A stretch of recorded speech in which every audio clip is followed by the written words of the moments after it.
इसलिए डॉक्टर अम्बेडकर ने जो कहा था उसके उलट 3 मंत्र थे।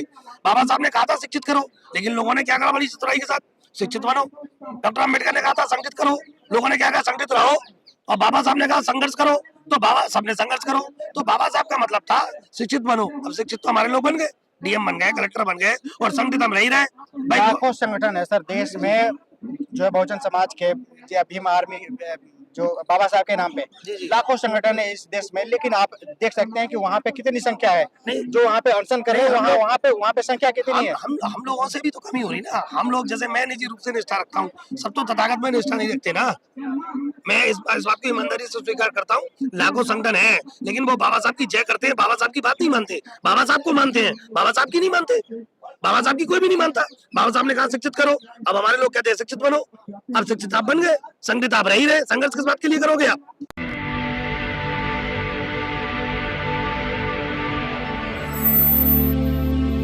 जिस तरह से सर क्या कहना चाहेंगे, जिस तरीका से जो है अयोध्या में जो राम मंदिर का जो ट्रस्ट है उसमें सारे ब्राह्मण हैं, सारे अपर कास्ट के लोग हैं, लेकिन आप बोध गया में चले जाइए, वहाँ पे वहाँ की जो कमेटी है उसमें ब्राह्मण का जो वहाँ पे वर्चस्व है। तो इस तरीके से वहाँ पे जो है जो ब्राह्मण कम्युनिटी है उनको उसमें क्या जरूरत है? इसमें मेरा नाम लोकेश कुमार राही है, मैं मथुरा से हूँ, और एक समता फाउंडेशन नाम का स्वतंत्र प्रकल्प चलाते हैं हम लोग। ये जो वर्तमान में अभी से लड़ाई नहीं चल रही है, हम जब छोटे थे 1988-89 में भी ये बौद्ध बिहार मुक्ति का आंदोलन चला था। बीच में ये आंदोलन थम गया, और आज ये बिलास खराज जी के नेतृत्व में तमाम देश के जो बौद्ध धम्म से जो तथागत गौतम बुद्ध में निष्ठा रखते हैं, उनके विचारों में निष्ठा रखते हैं, और वो मानवता में निष्ठा रखते हैं, भाईचारे में निष्ठा रखते हैं, शील में, प्रज्ञा में, करुणा में, ये जो लोग निष्ठा रखते हैं वो लोग वहाँ पर एकत्रित हुए, और शांतिपूर्वक तरीके से एक आंदोलन 14-15 दिन से वहाँ पर चल रहा है। और ये आंदोलन इसलिए चल रहा है कि जो बोध गया का जो मंदिर है, जो बिहार है, सॉरी माफ कीजिएगा, जो बिहार है, उस पर भारत के जो ब्राह्मण वर्ग के लोग हैं, उन लोगों ने उस पर मेन कार्यकारिणी बना करके अपना कब्जा कर रखा है, और वो भारत के लोगों को गलत तरीके से इतिहास भी बताते हैं। वहाँ जो गौतम बुद्ध की 5 मूर्तियां हैं उनको पांडवों के रूप में बताते हैं, पूजा पाठ का तरीका वैदिक पद्धति के द्वारा करते हैं, जो तथागत गौतम बुद्ध के एकदम विपरीत है, उनके अनुकूल नहीं है। क्योंकि हमारे यहाँ तो पूजा पाठ होती नहीं, हमारे यहाँ तो विचारों में पूजा होती है। पूजा का मतलब होता है पू माने पूर्ण और जा माने जानना, जिसको हमने एक बार जान लिया हो फिर उसे दोबारा पहचानने की आवश्यकता नहीं होती है। तो इस आंदोलन जो चल रहा है वहाँ पर, उस आंदोलन का हम लोग समर्थन करते हैं। और मथुरा में भी दिनांक आपका 2 मार्च को बड़ी ऐतिहासिक दिन है, बाबा साहब से जुड़ा हुआ है, और ये बड़ी आंदोलनकारी तिथि है। उस दिन मथुरा में भी एक बाइक रैली, पैदल मार्च निकलेगा वहां पर, बौद्ध बिहार मुक्ति को लेकर के, उस आंदोलन के समर्थन में। और हम इसे लड़ करके लेंगे, शांतिपूर्वक तरीके से लेंगे, क्योंकि आज हम लोग भारत में ही नहीं, पूरे संसार के कई देशों में बौद्धिस्ट हैं। हमारी बातें आगे चल रही हैं, हमारे बड़े नेता इन बातों को आगे रख रहे होंगे, अंतर्राष्ट्रीय स्तर पर रख रहे होंगे, ऐसी बात नहीं है। बाबा साहब के प्रपौत्र है राज रतन जी, वे भी कभी कभी बात करते हैं, और निरंतर बात करते हैं और उठाते हैं। तमाम नेता है हमारे, इन बातों को अब की बार बड़े ढंग से उठाया गया, शांतिपूर्वक तरीके से। सर 15 दिन हो गया आंदोलन सर पे लोग बैठे हुए हैं, और जो बड़े बड़े जो नेता हैं जो दम भरते हैं बहुजन समाज का होने का, अभी तक उनका कोई स्टेटमेंट हमने नहीं सुना। नहीं, उनका स्टेटमेंट इसलिए नहीं आएगा ना, वो सत्ता में जुड़े हुए हैं, वो तो पूरे देश के सामने झूठ बोलते हैं। बाबा साहब 1952 में ही सबको शासक बना गए, और आज हमारे लोग कहते हैं कि हम तुम्हें शासक बनाएंगे। अरे बाबा साहब एक विचार की भी तो कह गए थे, अगर वो बहुत धम्म का विचार अपनाए होते तो सत्ता हमारे हाथ में से जाती क्यों? आज खाली बोध गया कब्जे में नहीं है उनके में, आज खाली सिर्फ बोध गया कब्जे में नहीं है, बोध गया का बोध बिहार कब्जे में नहीं है। पूरी तमाम मूर्तियां देखिए आप तिरुपति बालाजी चले जाइए, आप बद्रीनाथ चले जाइए, आप किसी भी मंदिर में, सूर्य के कोणार्क मंदिर में चले जाइए, आप पुरी के मंदिर में चले जाइए, आप जगन्नाथ जी को देख लीजिए। जगन्नाथ का मतलब क्या है? जगन्नाथ का मतलब है गौतम बुद्ध, जगन्नाथ का मतलब है तथागत गौतम, अरिहंत है उनका नाम। तो ये जो चीज है, ये सब पे कब्जा उन्होंने तो कर रखा है भाई, वैदिक लोगों ने। कहने का ये मतलब है कि पहले वो बौद्ध विहार था। हाँ, बहुत बिहार है, सारी जगह बहुत बिहार है। मथुरा आप चलिए, आप केशव कटरा केशव देव है, जहाँ श्री कृष्ण की जन्मभूमि बनी हुई है, जहाँ पर वो तथाकथित जयंती वो बनी हुई है, वो कनिष्कालीन कुशालकालीन वहाँ पर बौद्ध विहार है। वो उसकी मुक्ति के लिए मथुरा में स्थानीय स्तर पर आंदोलन चला था, लेकिन लोगों का सहयोग न मिल पाने के कारण वो ठप हो रहे। ये हमारी अवज्ञा के कारण, हमारी उदासीनता के कारण, और जो बहुजन समाज के नेता है उनका नेतृत्व न करने के कारण, और बहुजन समाज के भी लोगों के अनभिज्ञता के कारण और उनकी उदासीनता के कारण ये सब चीजें विफल हो रही है। वरना पूरे देश के अंदर बुद्धि तो है। आज हमारे भारत के प्रधानमंत्री कहीं जाते हैं, भारत के उद्योगपति कहीं जाते हैं, भारत के पूंजीपति कहीं जाते हैं, तो उनको सम्मान बुद्ध के नाम पे ही तो मिलता है। वो क्या कहते हैं, लैंड ऑफ बुद्धा से आए हम लोग। वो कोई लैंड ऑफ कृष्णा थोड़ी बताते हैं, वो लैंड ऑफ राम थोड़ी बताते हैं, वो तो लैंड ऑफ बुद्धा बताते हैं। तो ये हमें आंखें खोलनी चाहिए। और अब की बार जो लड़ाई हो रही है वो आर पार की लड़ाई होगी। मुझे जानकारी है कि उसमें स्थानीय एसडीएम साहब से वो ज्ञापन ले गए, और उन्होंने बात कहा कि भाई एक हमारे यहाँ प्रोसेसिंग है, एक बढ़िया सिस्टम भी है हमारे यहाँ कि हमारी बात मुख्यमंत्री तक पहुंचेगी, उनसे बातचीत करेंगे, और अभी नहीं तो कभी नहीं वाली ये लड़ाई मेरे विचार से होनी चाहिए। अभी चूंकि तो सुनने में आ रहा था कि आज शायद हटा दिया गया है, पूरी जानकारी नहीं है, लेकिन ये बताया गया है कि आज शायद उन लोगों को जो आमरण अनशन पे बैठे हुए थे उनको हटा दिया गया है, और सुबह में भीम आर्मी के लोग वहाँ पे पहुंचे हैं, और उनपे ये हुआ है कि भाई जो लोग जहाँ पे थे उन्हें वापिस वहाँ को उनपे जो है प्रोटेस्ट करने दीजिए। नहीं, उसमें क्या होता है, जैसे हम जब प्रोटेस्ट कर रहे होते हैं तो मैं प्रशासन की तरफ का कोई अगुवा नहीं है, उनका कोई एक ऐसा तरीका होता है, हम भी धरना प्रदर्शन करते हैं, तो जब सिटी मजिस्ट्रेट को हम ज्ञापन दे देते हैं या प्रशासन के प्रतिनिधि को दे देते हैं, तो स्थानीय स्तर पर नगर मजिस्ट्रेट ही आते हैं या एसडीएम आते हैं या फिर जिलाधिकारी को देते हैं, तो वो हमारी बात को वहाँ पहुँचाते हैं। तो जो बिलास खराज जी हैं उनसे बातचीत हुई थी, और वो मुझे भी जानकारी है कि उन्होंने एसडीएम को ज्ञापन दे दिया है। अगर आप चलाना चाहते हैं तो चला सकते हैं। ज्ञापन दे दिया गया है, लेकिन ये तो यहाँ से आश्वासन क्या मिला है उसके बारे में जानना आश्वासन चाहता आश्वासन ये मिला था, मुझे जहाँ तक जानकारी है, कि आपकी बात को मुख्यमंत्री जी तक पहुंचाई जाएगी, हूं। और मुख्यमंत्री के आश्वासन पर वो हमारा आंदोलन तो जारी रहेगा। आंदोलन तो ये चलना भी चाहिए, मैं कह रहा हूँ ये जन आंदोलन के रूप में आना चाहिए, और इसका पूर्ण रूप से हर अम्बेडकरवादी को, हर आरक्षणवादी को, जो पढ़ा लिखा व्यक्ति है, आज आवश्यकता है, शिक्षित बनने की आवश्यकता नहीं है।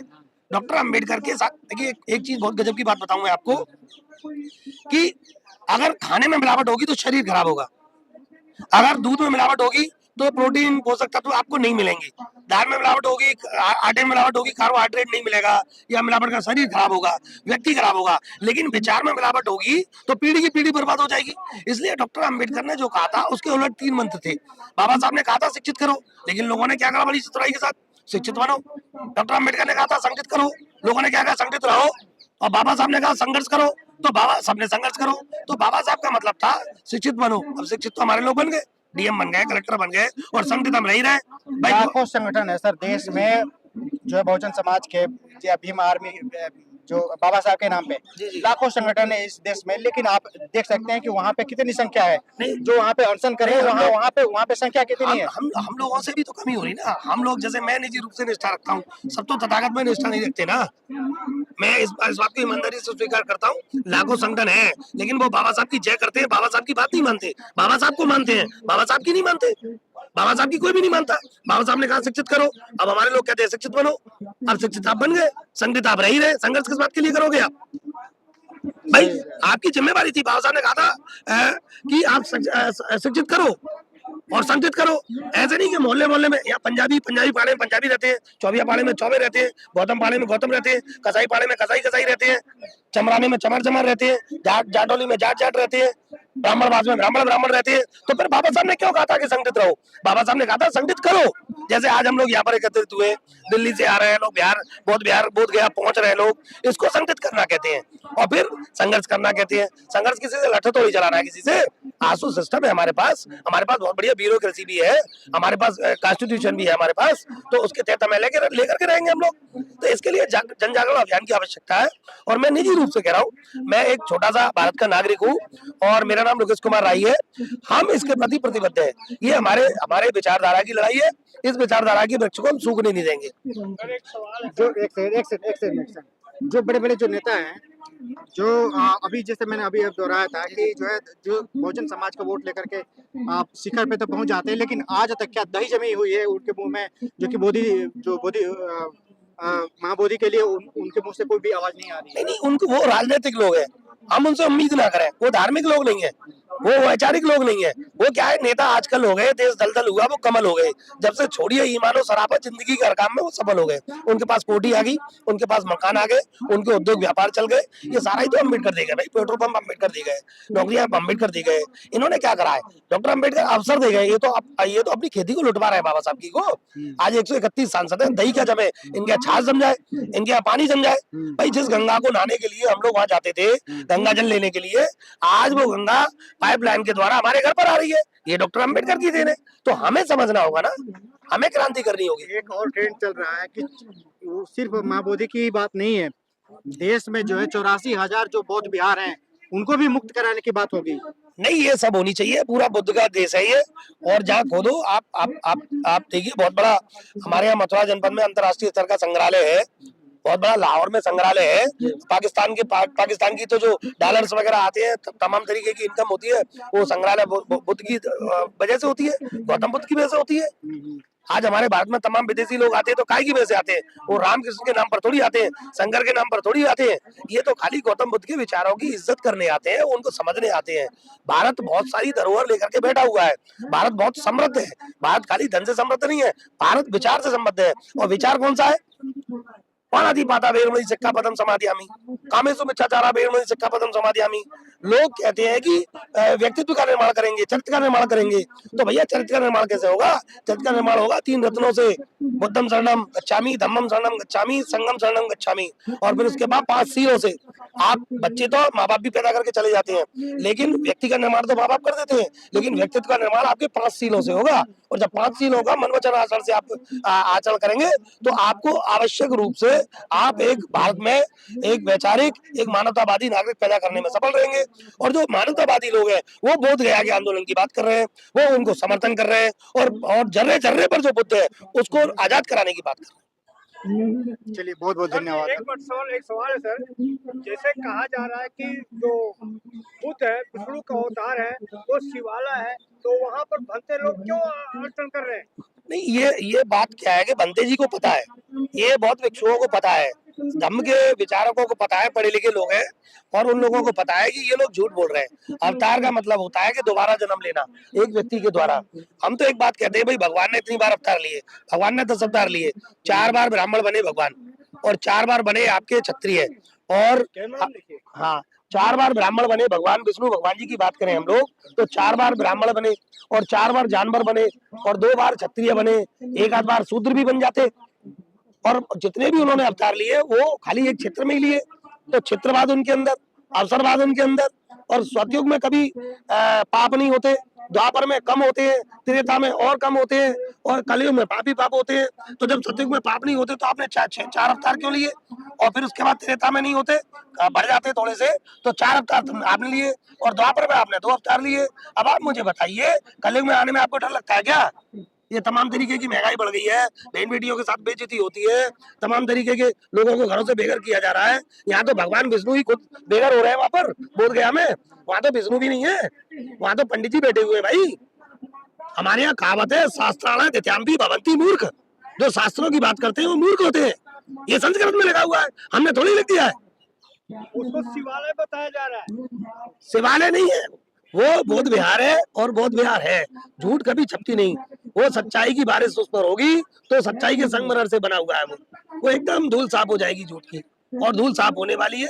और सब लोग क्रांति करेंगे इस मामले में, सब लोग सहयोग करेंगे। संख्या हमारी कम जरूर है, वो लोग इस समय शासक भी है, उनकी विचारधारा के लोग सत्ता में है, इसलिए वो गुंडागिर्दी कर रहे हैं। मुझे यही सिखाया था, शिवलिंग का पाखंड का वहाँ पूजा पाठ हो रहा है। नहीं, उन्होंने आडंबर के खिलाफ लड़ी, और हिंसावादी थे।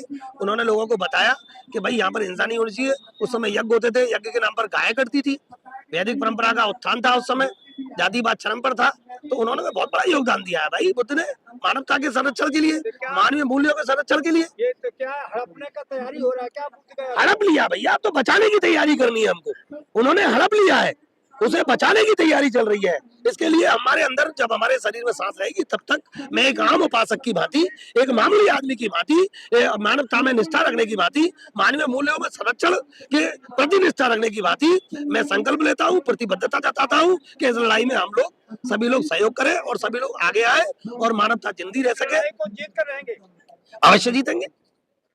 हजारों साल की लड़ाई है, इस लड़ाई को अवश्य जीतेंगे। अभी अम्बेडकर आए थे, अम्बेडकर ने हजारों साल की लड़ाई ली। अब तो हमारे पास सिस्टम भी है। अब आप अपनी बात नहीं रख सकते तो हमसे बड़ा अभागा कोई नहीं होगा। अगर आपको लगता है कि हमारा काम बहुजन समाज के लिए महत्वपूर्ण है, तो आप हमें आर्थिक सहयोग के लिए सीन दिखाए गए QR कोड स्कैन और फोन पे और गूगल पे और UPI और बैंक अकाउंट में कर सकते हैं। फोन पे, गूगल पे 9250529129, UPI 9250529129 bank account state bank of India AC 104299462008, IFSC code SBIN 00066563। आपका छोटा से छोटा सहयोग समाज और हमें और मजबूत करेगा, जिससे हमें बहुजन पत्रकारिता में और निष्पक्ष बनाने में मजबूत करेगा। जय भीम, जय भारत।